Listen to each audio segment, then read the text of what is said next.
currently here at Byron Bay. As you can see here, there's inflow. It's racing into this. It's just about to come off the coast soon.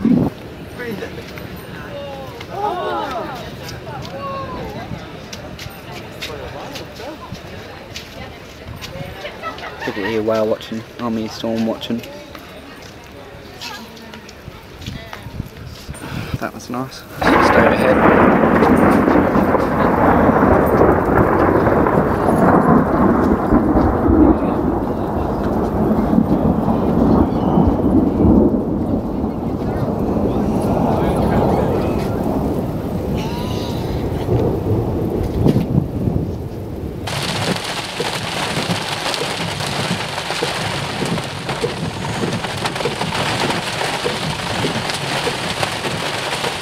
CG's behind me at the moment.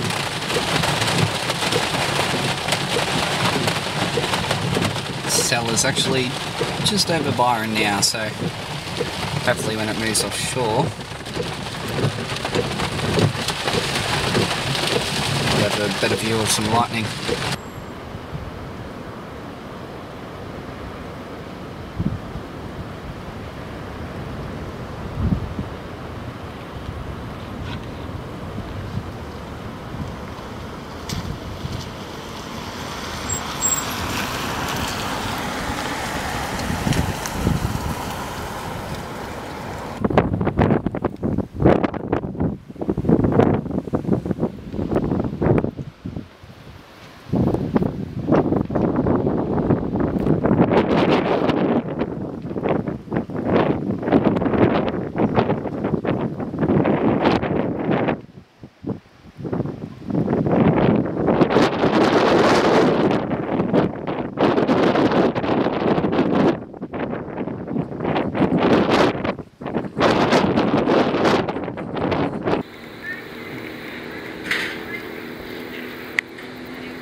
Second line of storms moving in from the west.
Noisier.